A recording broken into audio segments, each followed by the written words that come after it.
يا ربنا اعترفنا بأننا اقترفنا وآننا أسرفنا على لظى أسرفنا.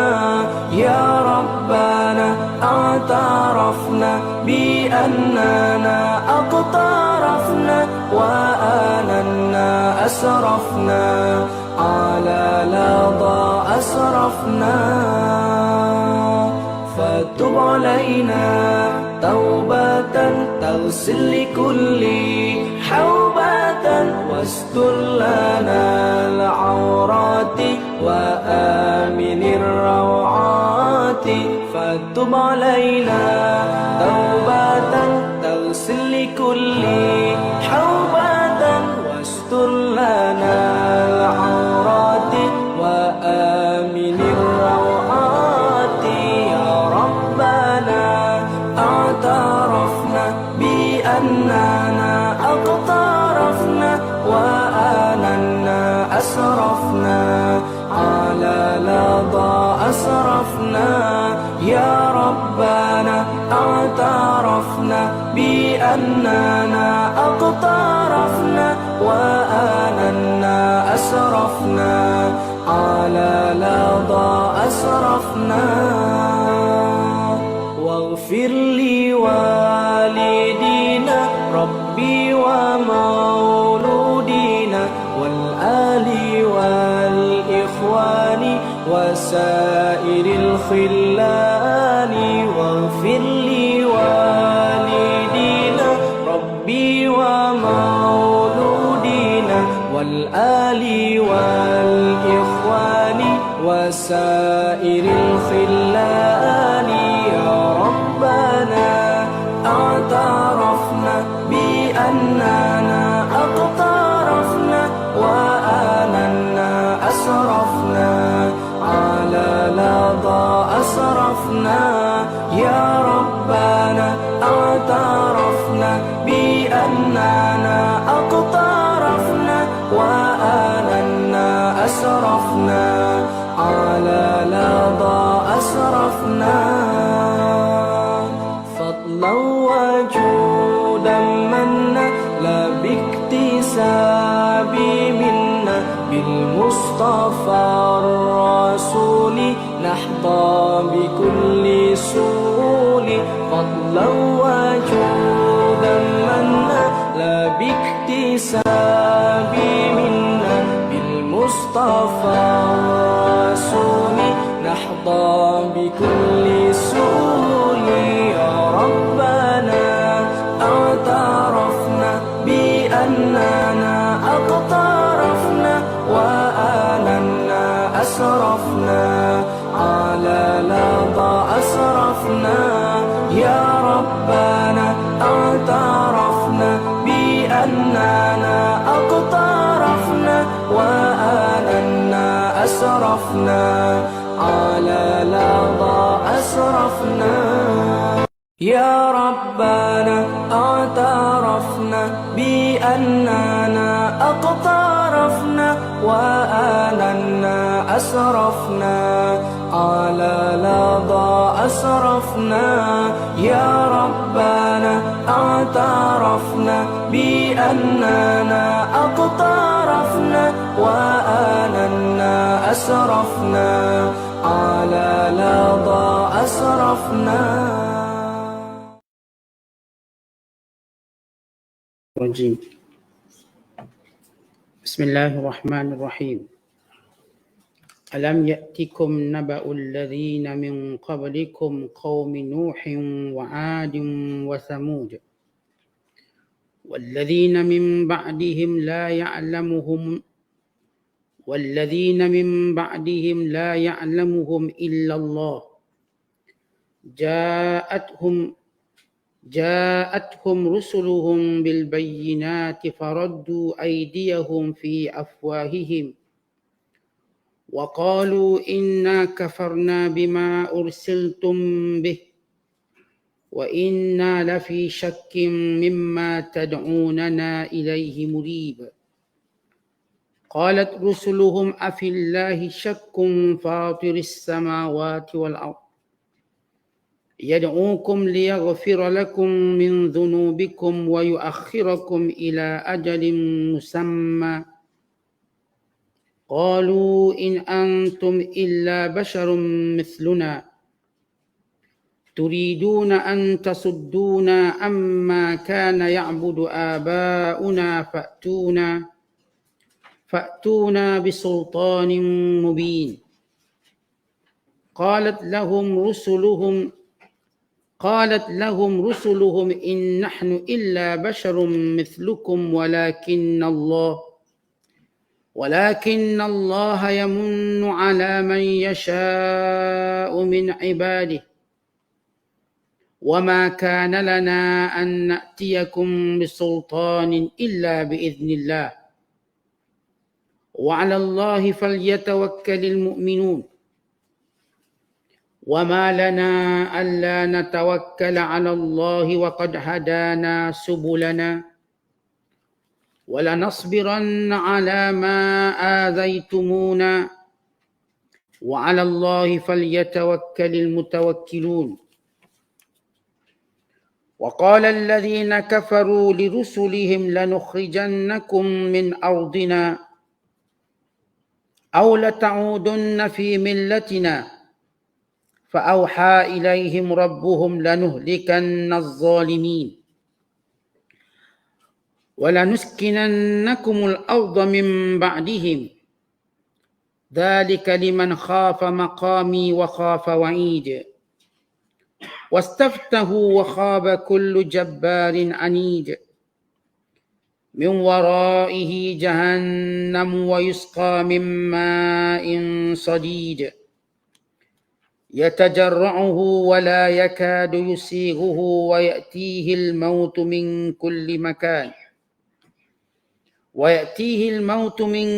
مكان وما هو بميت ومن ورائه عذاب غليظ مثل الذين كفروا بربهم أعمالهم كرماد اشتدت به الريح في يوم عاصف لا يقدرون مما كسبوا على شيء ذلك هو الضلال البعيد صدق الله العظيم.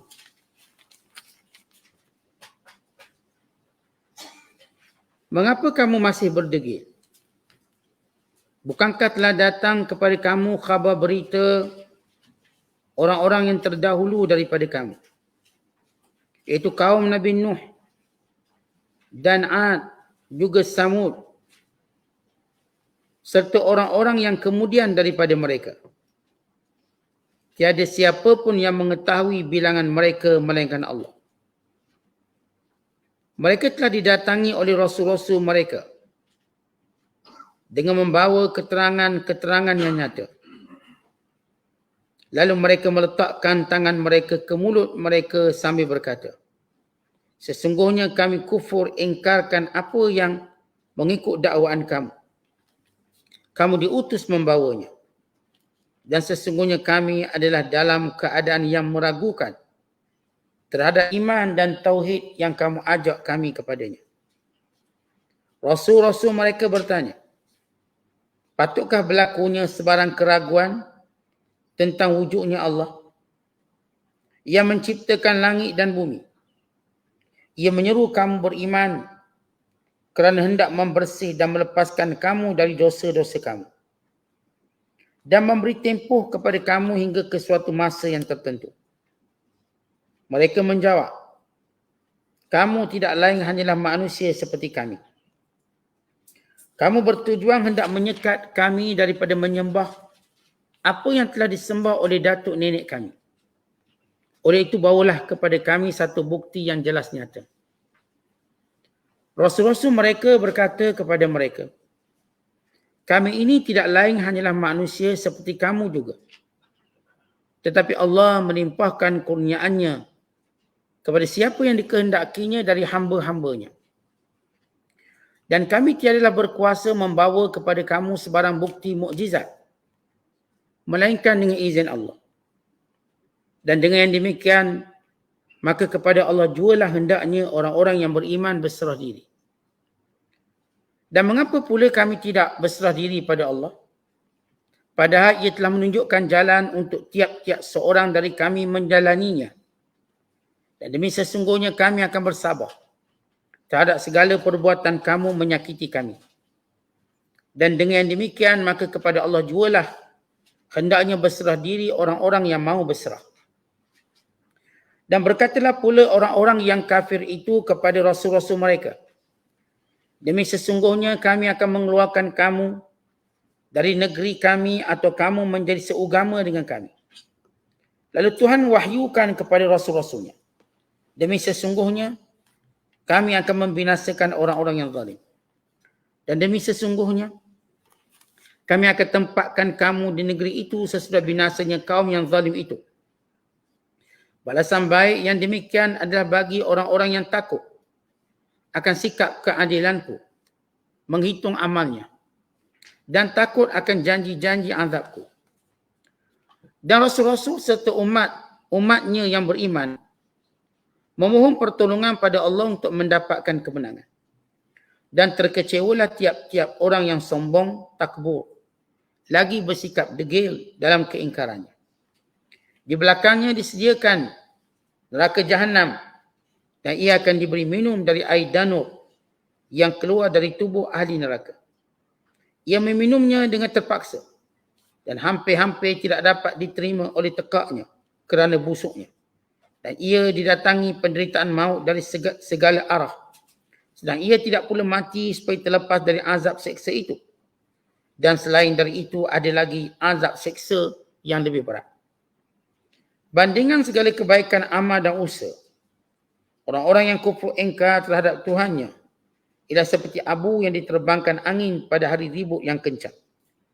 Mereka tidak memperoleh sesuatu faedah pun dari apa yang mereka telah usahakan itu. Sia-sianya amalan itu ialah kesan kesesatan yang jauh dari dasar kebenaran.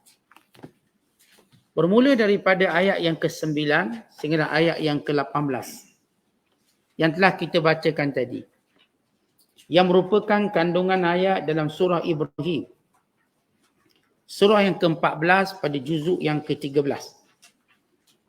Ayat-ayat yang kita bacakan ini menceritakan sebahagian khabar dan peristiwa, berita dan kejadian yang telah dilalui oleh rasul-rasul yang terdahulu bersama dengan kaum masing-masing. Bagaimana pendustaan, bagaimana penolakan, bagaimana penentangan dan bagaimana berakhirnya mereka semua dengan kebinasaan yang diturunkan oleh Allah Subhanahu Wa Taala. Dan ayat-ayat yang kita bacakan ini juga menceritakan amaran, peringatan yang keras Allah Ta'ala kepada orang-orang yang mengkufuri rasul-rasul yang diutuskan. Bahawa mereka ini akan dibinasakan dan dihancurkan di samping azab neraka yang pelbagai yang sedang menanti dan menunggu mereka. Dan Allah menjelaskan dalam ayat-ayat yang kita bacakan ini bahawa kemenangan itu milik para Nabi alaihimussalatu beserta dengan orang-orang yang beriman dengan mereka. Ini intipati umum kepada ayat-ayat yang kita bacakan. Kalau sebelum ini pada ayat yang ke-5 hingga ayat ke-8 kita menceritakan kisah Nabi Allah Musa.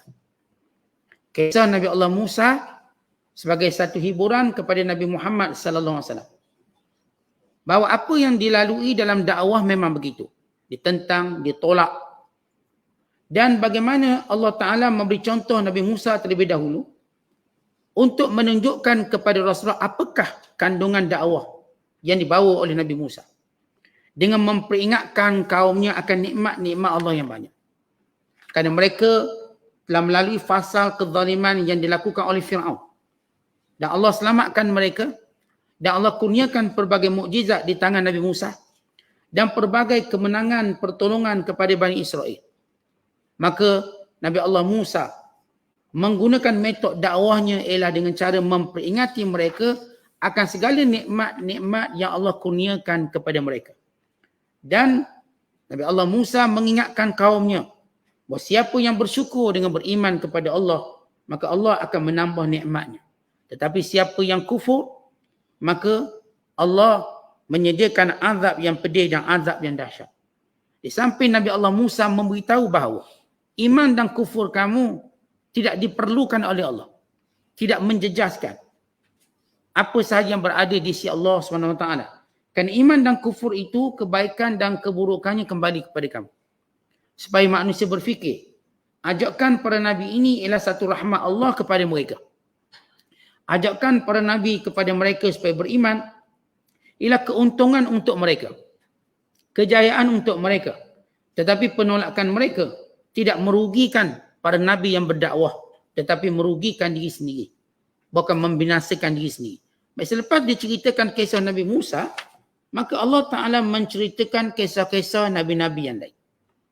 Yang juga berhadapan kaum yang sama jenis. Sebagaimana kaum Musa, sebagaimana kaum Nabi Muhammad SAW.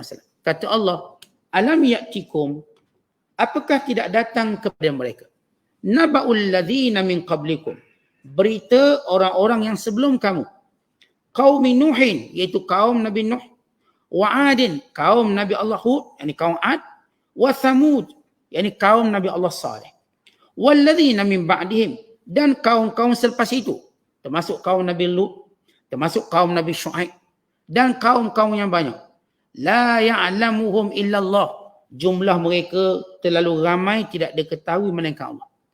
Allah Ta'ala nak beritahu bahawa perjalanan para Nabi, perjalanan dakwah mereka sama sebagaimana yang dilalui oleh Nabi-Nabi yang sebelum mereka. Allah Ta'ala nak beritahu kepada Nabi Muhammad sallallahu alaihi wasallam, bukan kepada umat manusia, bahawa dialog ataupun kata-kata keingkaran merupakan kata-kata ulangan yang disebut oleh kaum yang berbeza pada zaman yang berbeza. Sama ada kaum Nabi Nuh, kaum Nabi Allah Hud, kaum Nabi Allah Saleh, kaum Nabi Allah Lut, kaum Nabi Allah Syuaib, dan kaum kepada setiap Nabi-Nabi yang jumlah mereka begitu ramai. Begitu banyak. Cerita-cerita mereka begitu banyak yang tidak diketahui tentang semua itu melainkan Allah. Tetapi Allah memberi contoh kaum-kaum yang terkenal. Kaum-kaum yang didengari kisah dan cerita mereka oleh telinga kamu. Kaum-kaum yang dicatat sejarah dan cerita mereka dalam kitab-kitab yang diturunkan sebelum Al-Quran. Taurat, Injil. Kerana itu yang akan menjadi percakapan dan perbualan kamu. Di samping tanda-tanda yang masih wujud dan masih ada. Empayar Sabak masih ada. Empayar ataupun kita sebut Madain Soleh masih ada. Yang diperhatikan, yang dilihat oleh kamu sepanjang perjalanan kamu. Maka kata Allah, Ja'athum rusuluhum bil bayyinat. Semua nabi-nabi mereka membawa keterangan-keterangan yang nyata. Perkataan bayyinat, yakni hujah yang jelas. Yang tidak mampu dipatahkan oleh umat masing-masing. Melainkan mereka mengancam, melainkan mereka menghina, melainkan mereka mempermainkan, melainkan mereka mengubur. Tetapi menjawab hujah nabi-nabi, mereka tak mampu jawab. Sebab itu Allah menyebut perkataan bayyinat, yakni satu keterangan yang jelas. Faraddu, cara mereka membalasnya ialah raddu aydiyahum ila afwahihim. Mereka meletakkan tangan-tangan mereka di mulut-mulut mereka.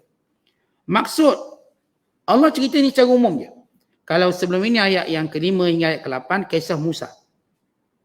Tapi pada ayat yang ke-9 hingga 18 Allah cerita secara umum umat-umat yang lain. Jadi umat-umat yang sebelum Musa. Secara umum tanpa didetailkan. Nak beritahu dialog mereka sama. Cara tolak mereka sama. Cara mereka mempermainkan Nabi-Nabi dan Rasul sama. Dan akibat mereka juga sama, dibinasakan oleh Allah. Dan ini juga ialah ingatan kepada semua manusia di sepanjang zaman. Yang menolak kebenaran Islam, jawapannya ataupun hujah mereka sama. Dan penjelasan tentang kebenaran Islam yang disampaikan oleh baginda SAW ialah penjelasan yang juga disebut oleh Nabi-Nabi yang terdahulu tentang apa yang mereka bawa. Maka kata Allah, mereka ini meletakkan tangan-tangan mereka di mulut mereka. Baik, meletak tangan di mulut untuk menandakan yang pertama, mereka tidak mempunyai jawapan. Tak tangan kat mulut. Tak nak jawab. Yang kedua, menunjukkan kebencian mereka.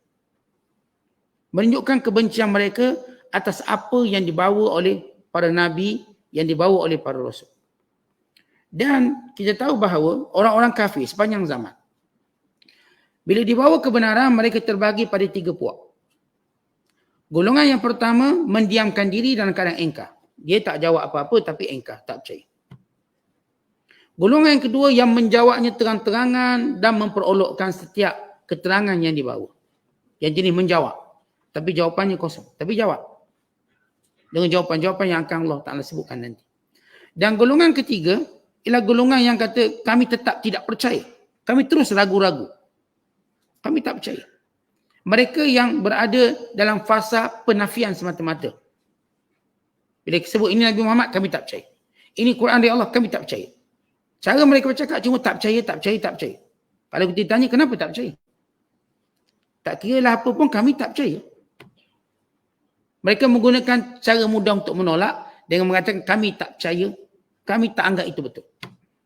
Golongan pertama yang diam, tak cakap apa-apa, tetapi mereka juga menolak. Golongan kedua yang terus mendatangkan kekeliruan. Cuba untuk berhujah dengan Nabi-Nabi. Tapi hujah-hujah mereka ialah hujah-hujah kebudak-budakan. Hujah yang tidak gunakan akal. Tetapi lebih bersifat berhujah, ini tradisi kami, ini nenek moyang kami. Dan lebih pada hujah-hujah peribadi. Alah ini pun orang juga macam kita.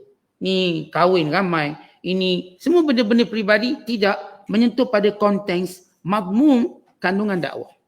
Muhtawa dakwah. Yang kandungan dakwah. Muhtawa. Tidak menyentuh. Tapi mereka seperti kita katakan menembak tanpa sasaran.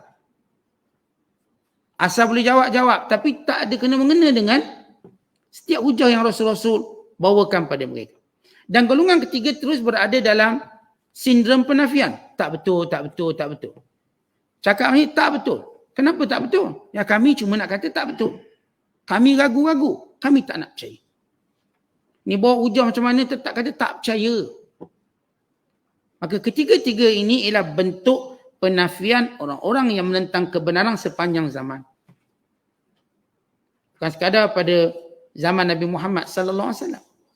Bukan zaman Nabi Musa juga begitu, zaman sebelum Musa juga begitu, bahkan orang hari ini juga begitu. Tanya mereka kenapa tak nak dengar Islam, kebenaran Islam? Kami tak percaya Islam. Kenapa? Sebut sesuatu. Apa yang meragukan kamu? Sebut. Dah, kami tak kira, kami cuma nak cakap kami tak percaya. Yang satu lagi diam dan menyembunyikan keingkaran dalam hati. Yang satu lagi cuba berhujah secara peribadi. Bukan kepada kelangsungan hujah yang diberikan. Mencari kelemahan-kelemahan peribadi. Orang Islam, negara Islam tak maju, mundur, ditaktub. Hanya serangan-serangan bersifat peribadi. Sebab itu bila ada seorang kafir memeluk Islam. Dia kata segala puji bagi Allah yang menjadikan aku kenal Islam sebelum aku kenal umat Islam. Kalau aku kenal umat Islam, aku tak masuk Islam. Tapi kenal Islam, aku masuk Islam. Orang-orang kafir yang cuba mengelak menerima kebenaran, mereka akan beri contoh umat Islam. Bukan Islam, umat Islam. Yang mereka nampak mundur, yang mereka nampak jahat, mereka nampak bom sana, bom sini. Dijadikan ini umat Islam sebagai kambing hitam untuk menolak Islam. Walau beza umat Islam dengan Islam. Kerana itu bila seorang mengenali Islam, maka ia tuntutan kepada manusia sejagat. Tetapi hari ini orang kafir cuba tunjukkan umat Islam sebagai contoh, bukan Islam sebagai contoh. Maka didedarkan, dibongkarkan, diaibkan individu tertentu yang mungkin macam-macam, maka mereka letaknya sebagai kesalahan pada Islam. Buat apa kita pilih orang Islam merintah, rasuah banyak. Terus setiap bila Islam kata boleh rasuah. Individu itu tak ada kena-mengena dengan Islam. Tapi mereka bawa benda ni. Cari beberapa orang Islam yang tak bijak mengurus. Mereka tengok, lebih baik kita pilih orang kafir yang pandai memerintah, banding orang Islam tak pandai memerintah. Mereka membawa individu gagal, lalu mereka kata itu Islam. Walau Islam tak ada kena-mengena. Begitu cara mereka. Mereka tunjuk negara Iraq yang huru-hara, negara ini ke Islam. Walau yang menghuru-harakannya ialah mereka. Hantar tentera perang, mereka melaga-lagakannya. Kemudian mereka beri contoh, inilah Islam. Bom sana, bom sini. Kita lihat bagaimana cara mereka ni sepanjang zaman sama. Acuannya sama dan Allah dah dedahkan dalam Quran. Sebab itu Allah jadikan Quran kekal mukjizat. Supaya siapa nak kenal Islam bukan melihat umat Islam, lihatlah Quran. Lihatlah hadis Nabi. Itulah di sumber Islam dan itulah Islam.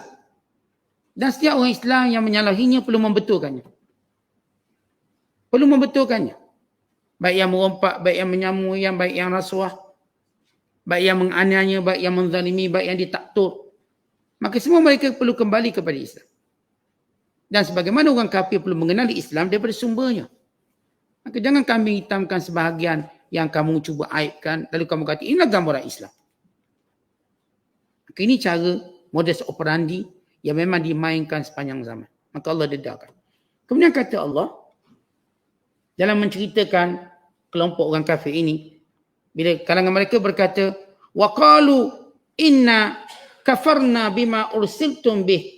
Kami kufur dengan apa yang diutuskan dengannya, yang kamu bawa wahai para rasul. Wa inna la fi syakkim mimma tad'unana ilaihi murib.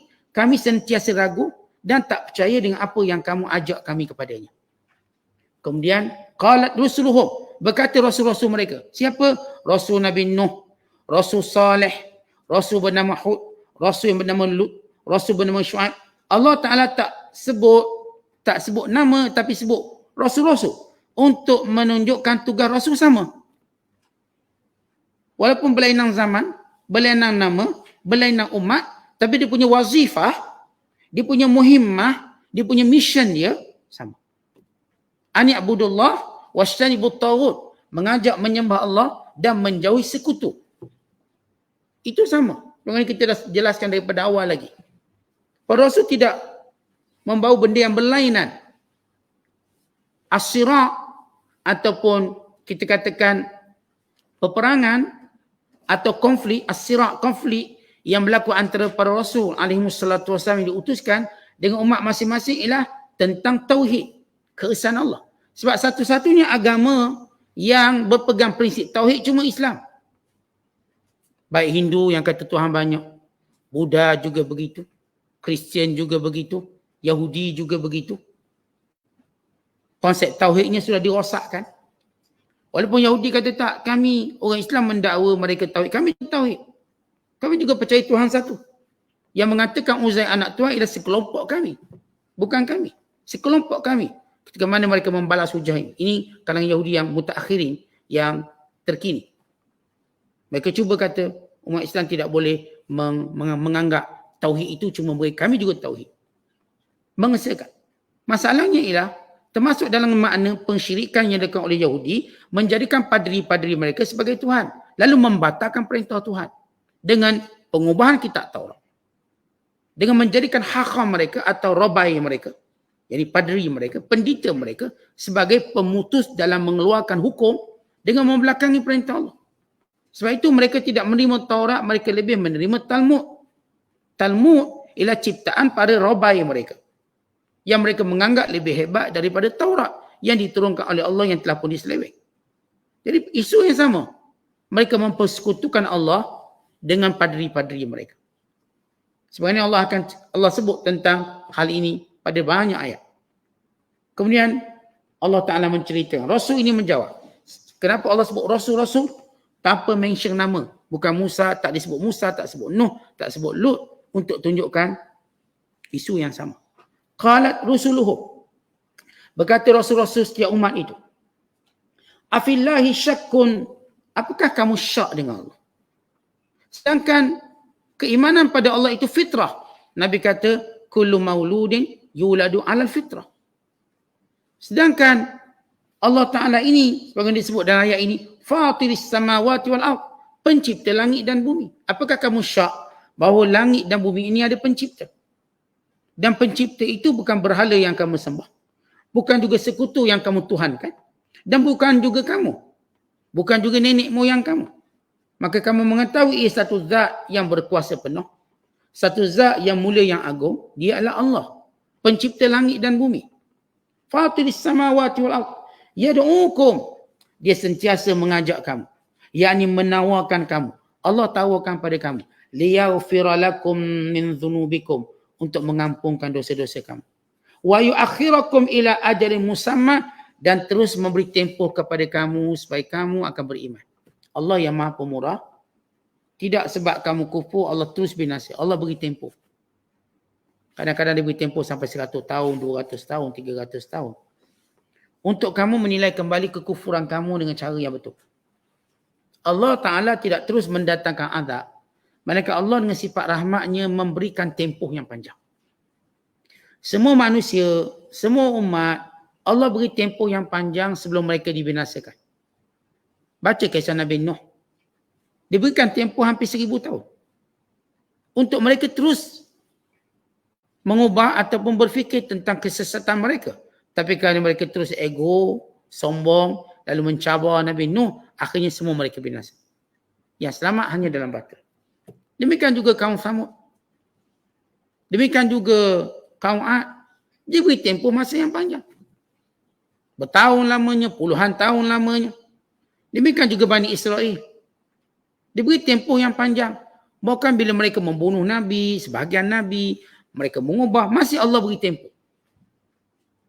Tidak terus membinasakan mereka. Dan bila dibinasakan, masih diberi lagi peluang untuk mereka memikirkan kembali. Maka ini sifat rahmat Allah. Yang pertama, Allah offer keampunan. Sebab itu disebut dalam hadis, Al-Islam yajubbu ma qablahu. Siapa dia yang memeluk Islam, maka dia hapuskan semua dosanya. Bila seorang sahabat yang baru memeluk Islam, itu namanya Amru bin Al-As, dan dia datang berbai'ah pada Nabi sallallahu alaihi wasallam. Dia kata, ya Rasulullah, saya akan berbai'ah tapi dengan syarat. Semua dosa-dosa saya diampunkan. Saya akan masuk Islam. Tahu dosa banyak. Lalu Rasulullah tersenyum kecil sambil berkata, wahai Amru, tidakkah kamu tahu bahawa Islam menghapuskan semua dosa yang kamu lakukan? Semua. Bila seorang memeluk Islam, maka dia bersih bagaikan bayi yang baru lahir. Ini tawaran yang hebat yang Allah beri pada orang kafir. Kalau ada orang kafir ni dulu membunuh ke, zina ke, mencuri, apa sahaja bentuk kesalahan, bila dia masuk Islam, diampunkan dengan sesucinya. Dengan sesuci-sucinya. Yang kedua, tawaran Allah, Allah terus beri tempoh untuk kamu berfikir. Ambil tempoh. Fikirlah. Dan tempohnya Allah beri panjang. Sebab itu dalam Islam, tidak ada paksaan dalam beragama. Kenapa satu rahmat Allah beri tempoh untuk berfikir? Fikirlah. Kita tak boleh kata masuk Islam sekarang. Kalau tidak, saya tampar awak. Saya tangkap awak. Tak boleh. Allah berfirman, la ikrah fid din. Tiada paksaan dalam agama. Tapi kita berkata, ini Islam. Kalau saya nak seminggu berfikir, boleh. Terpulang. Saya nak 2 minggu berfikir. Tak terpulang. Allah antara sifat rahmatnya memberi tempoh. Allah tidak mendatangkan azab. Allah tidak mendatangkan musibah. Melainkan tempoh ini sudah pun melepasinya. Kemudian kata Allah Ta'ala lagi, qalu, dalam menceritakan 3 syubhat. Kita dah sebut yang menolak ajakan Nabi-Nabi dan Rasul, mereka terbagi pada 3 golongan. Satu yang diam membisu tapi dalam dirinya penuh dengan penolakan. Satu lagi ialah terus menjawab dan cuba menyerang Islam. Artinya cuba bawa kekeliruan dalam Islam. Ataupun cuba membangkitkan isu tertentu. Kenapa kami tolak Islam? Kononnya dalam Islam itu ada kelemahan. Walau Islam ni agama Allah, tidak ada kelemahan. Tetapi kelemahan cara mereka berfikir, kelemahan cara mereka memahami. Lemah itu pada diri mereka, bukan pada Islam. Islam ni sempurna sebab dia agama Allah. Dan semua aspek. Dan semua perkara yang berkaitan dengan perintah dan larangan. Yang dilarang dengan hikmah. Yang diperintah dengan hikmah. Yang kebijaksanaan.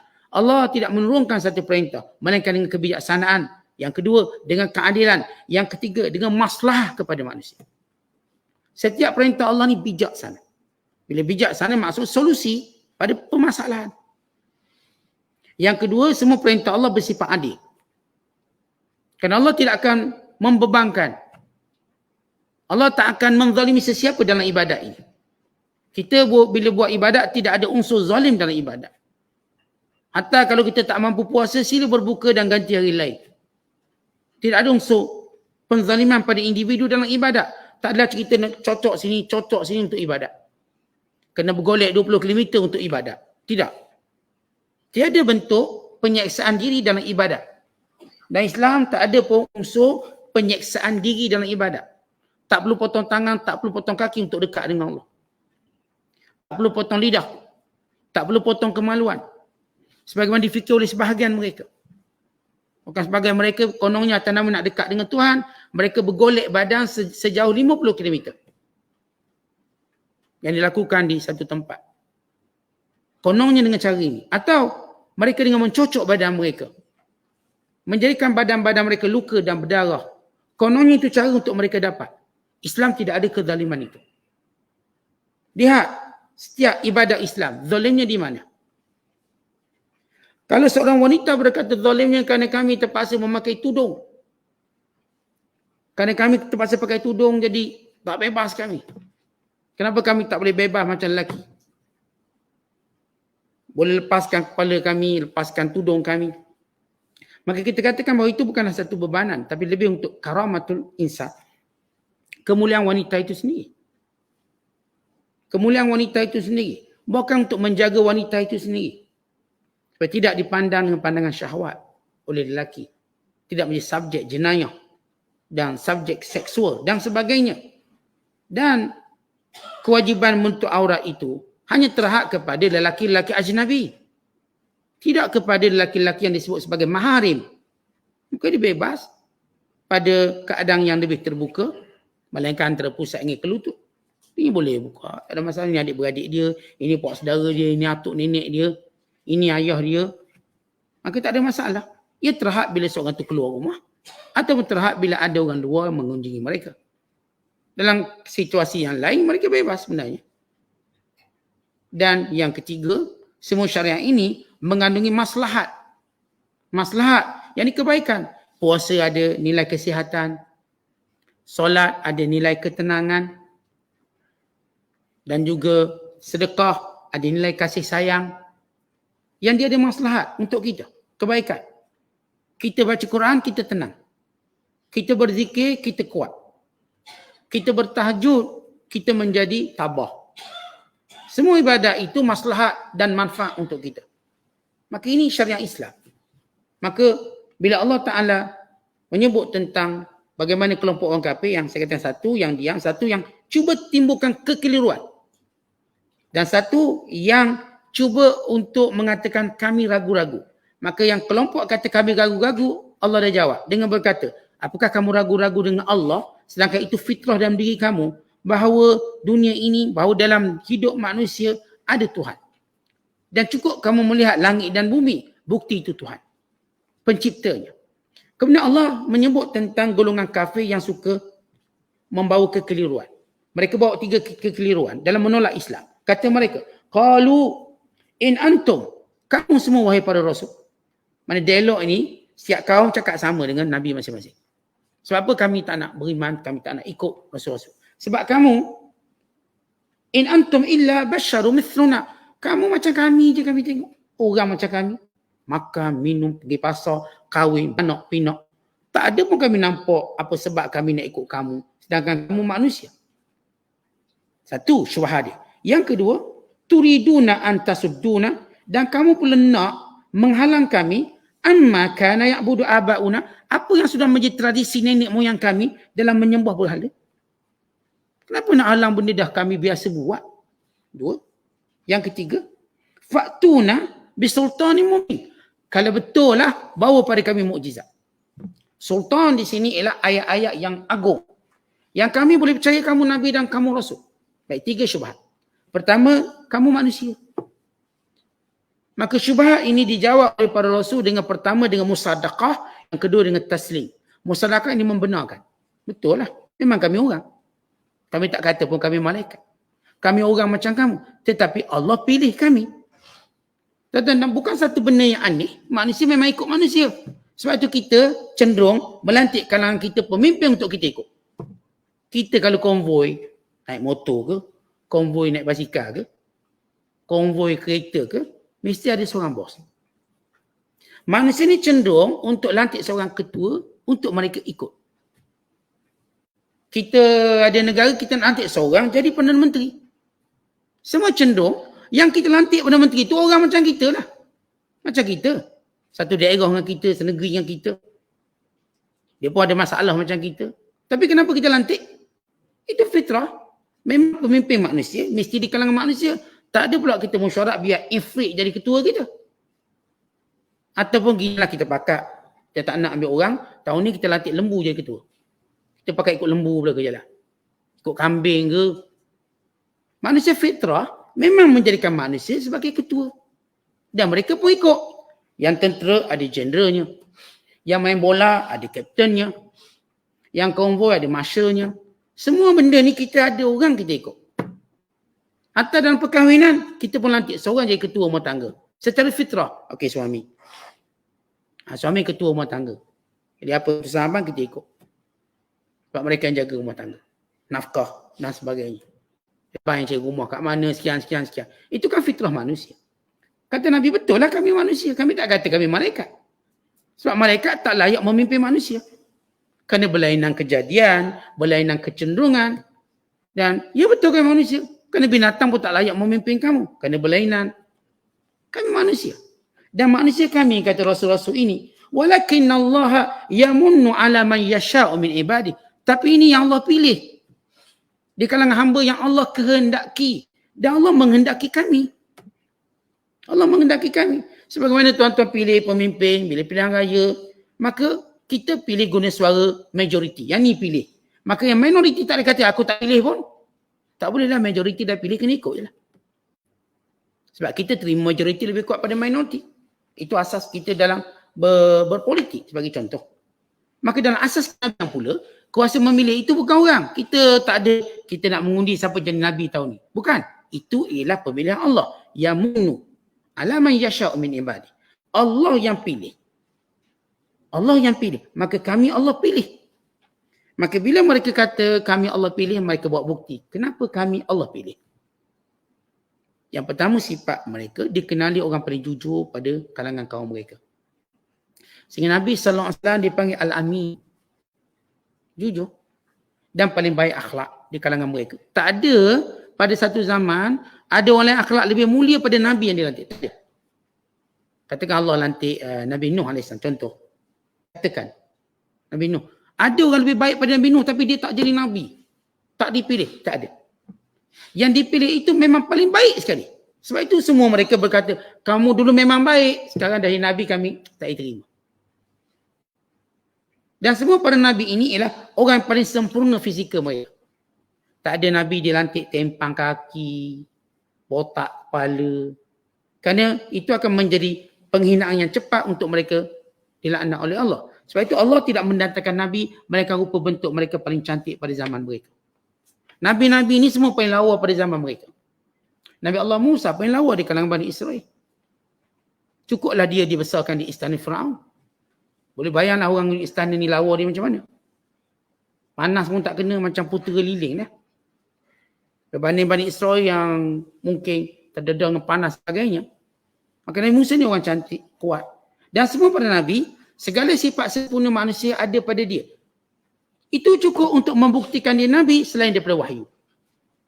Jadi kalau mereka tengok Nabi Nuh, kurang Nabi Nuh kat mana? Kurang tinggi pun tak sempurna. Gagak pun tak sempurna. Tak lawa pun tak sempurna. Semua benda yang mereka nak pada seorang manusia, sebab kita, tuan-tuan, bila nilai manusia, kita pun cari mana lemah dia, kekurangan dia. Tak mahu tengok, kita pun jumpa untuk tolak. Tapi Nabi ni mereka tak ada kelemahan. Melainkan mereka berkata, manusia macam kami. Kalau ada kelemahan pada Nabi ni, kenapa lantik Nabi tempang? Bahkan di kalangan kami ada tak tempang. Kenapa tak lantik Nabi yang handsome? Kamu bukan handsome sangat pun. Lantik lebih handsome. Itu tak timbul kerana para Nabi package itu memang Allah dah siap awal-awal. Semua pegangan Nabi. Ataupun kalangan mereka ni mungkin nasab tak jelas. Anak luar nikah ke? Tak ada. Tidak ada seorang pun Nabi diutuskan anak luar nikah. Tidak ada. Supaya orang tak gunakan isu tu. Ni mu ni anak siapa anak luar nikah? Siapa bapak kamu? Semua para Nabi bapanya jelas. Maka atas sebab apa untuk mengatakan, ya betul Nabi itu memang manusia. Tapi apa sebab dia tak boleh jadi pemimpin? Dan kenapa dia tak boleh diikuti? Sedangkan kamu melantik manusia untuk kamu ikut. Ini kan pula manusia yang sempurna. Dan didokong oleh wahyu serta mukjizat. Baik, jawab persoalan tadi. Lalu mereka kata, kamu pula datang nak ubah apa yang kami dah lakukan ikut nenek moyang kami. Baik, apakah ini kekeliruan yang memang mengelirukan? Ataupun kekeliruan yang cuba untuk melemahkan dakwah para Nabi? Atau sebenarnya kelemahan pada perkataan itu sendiri? Baik, bila para Nabi nak ubah benda ni, kamu semua berhala. Ini patung yang kamu buat sendiri. Kemudian nama pun kamu letak sendiri. Dan muka dia, bentuk badan pun kamu reka sendiri. Langsung tak ada pun reference, marajek, rujukan yang kata Tuhan macam ni, macam tak ada. Kamu cuma ada kata ataupun alasan kamu, inilah yang kami warisi daripada zaman berzaman. Apakah itu hujah yang kuat? Apa yang kita warisi? Tuan-tuan, tak ada orang dia akan melihat pewarisan itu suatu benda yang perlu dipertahankan. Hatta rumah warisan pun orang lepaskan, kena jual. Ustaz. Ni rumah lama, orang sekarang semua pakai batu, tak pakai kayu. Kita pun warilah telefon ayah kita. Nokia. Apa tu? 310. Nokia lama, saya pegang pewarisan. Kita memang pakai yang ni. Tak ada benda orang mewarisi benda tu. Bila lihat ada yang lebih baik. Macam striker lama lah. Striker lama tu canggih, dia wireless, tak ada wire. Dia letakkan batu dalam tu. Tak. Wireless. Tak pernah tengok tak striker lama? Ini semua orang baru. Muda. Saya ni tua, orang tua. Zaman saya gosok memang striker wireless. Yang tembaga buka, tak bara api dalam tu. Wireless, canggih. Yang sekarang kan semua ada wire. 3-4 ribu pun ada wire. Dulu wireless canggih. Tapi orang tak akan guna lagi striker tu. Sebab zaman dah berubah. Kita akan berfikir untuk lebih. Walaupun dia wireless, tapi wireless dia pelik sikit. Wireless dia. Memang wireless, bagus, canggih. Tapi takkan ada orang guna benda tu. Obat nyamuk. Dulu zaman kita guna obat nyamuk macam mana? Sheltok ke apa ni, obat nyamuk. Yang jenis bulat-bulat tu. Yang kita pun letak bawah tilam, bawah katil, letak tepi tu, letak tepi ni. Tahu-tahu terbakar rumah. Bila terbakar je rumah, mesti cerita obat nyamuk.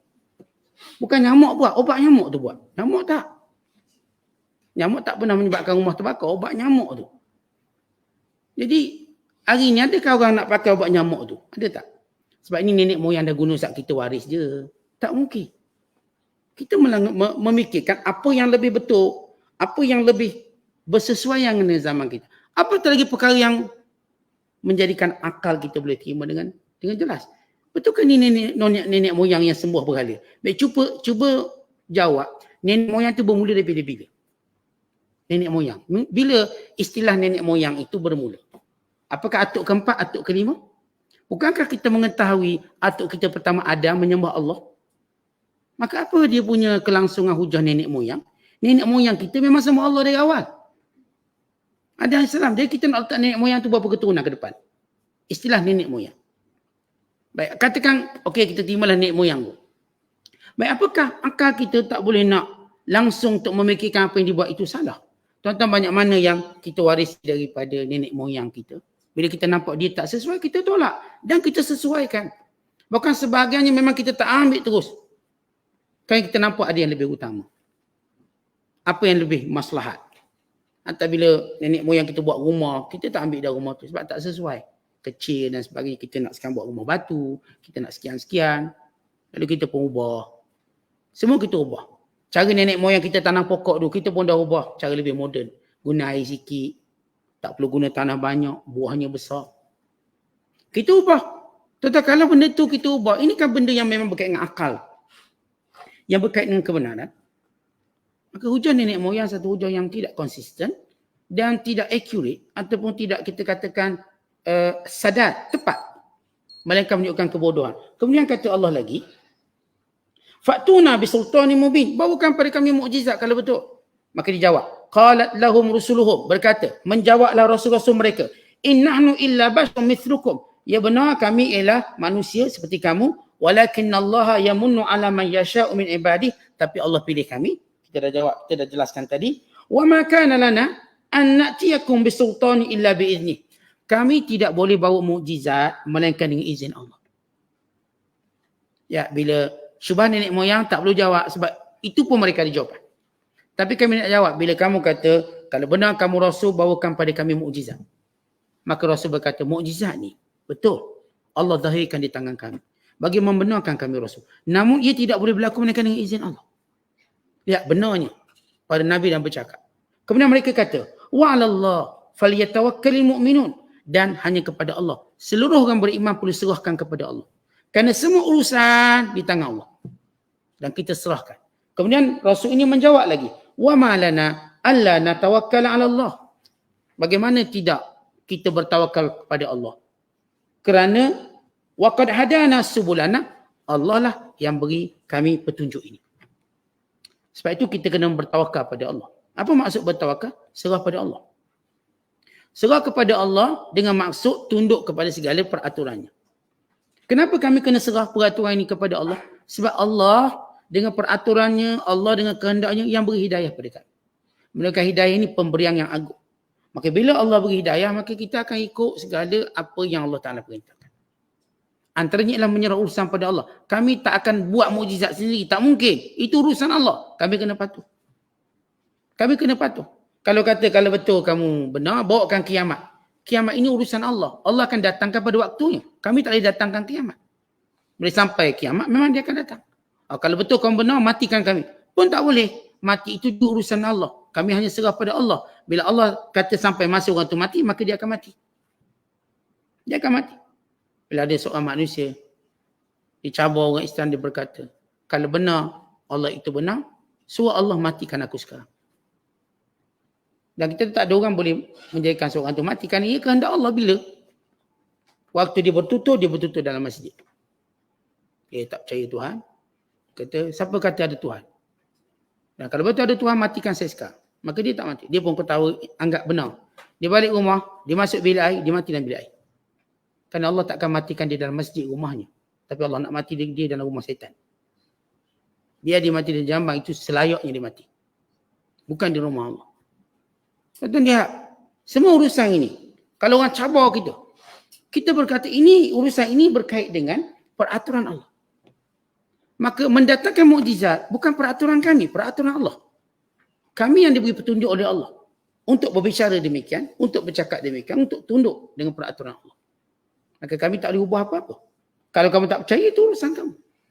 Tapi kami nak beritahu ini, kalau hanya kamu tolak, kami akan tak bawa mukjizat apa yang kamu nak.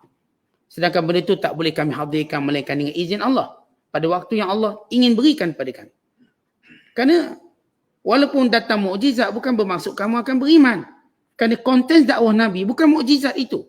Akal kamu yang memikirkan apa yang telah disampaikan. Kerana banyak mukjizat yang diberikan, yang dizahirkan, namun manusia kekal kufur kepada Allah. Sebagaimana kita cerita dalam ayat-ayat sebelum ini. Wala nasbiranna ala ma adzaitumuna. Kami akan memilih sabar dengan penganiayaan kamu. Semua para rasul, mereka melalui fatrah sabar. Mereka orang kafir bukan sekadar tolak, tapi menghina, melebel, bukan sampai peringkat bunuh dan menganiaya. Lalu para rasul memilih, kami bersabar dengan setiap kejahatan yang kamu lakukan pada kami. Wa 'alallahi falyatawakkalul mutawakkilun. Kerana hanya kepada Allah akan berserah diri setiap orang yang beriman, yang wajib mempunyai sifat mutawakkilun, yakni menyerahkan urusan pada Allah. Ini bersabar dengan apa yang berlaku, itu tanda kita menyerahkan urusan pada Allah. Kerana kita yakin yang akan membalasnya, yang akan menghukumnya Allah, bukan kita. Dalam dakwah, pendakwah tidak menghukum. Pendakwah cuma menjelaskan. Maka hukum kepada Allah. Dan pada pendakwah, semua para rasul dan semua para pendakwah menyerahkan urusan itu pada Allah, bagaimana membalasnya. Maka kita sentiasa memilih sabar dalam dakwah dan memilih serah kepada Allah. Walaupun mereka ini menolak dengan pelbagai bentuk, maka kita tawakal pada Allah. Walau mereka menganiaya pelbagai cara, kita tawakal pada Allah. Dan ini penafsiran sampai ayat ke-12 yang kita akan sambung nanti insya-Allah. Kalau tadi kita baca 9 sampai 18, tak sempat, kita berhenti sampai ayat yang ke-12. Nanti kesinambungan penafsiran ini ataupun kisah ini akan diceritakan pada ayat berikutnya sehingga ayat yang ke-18. Wallahu a'lam bishawab. Assalamualaikum.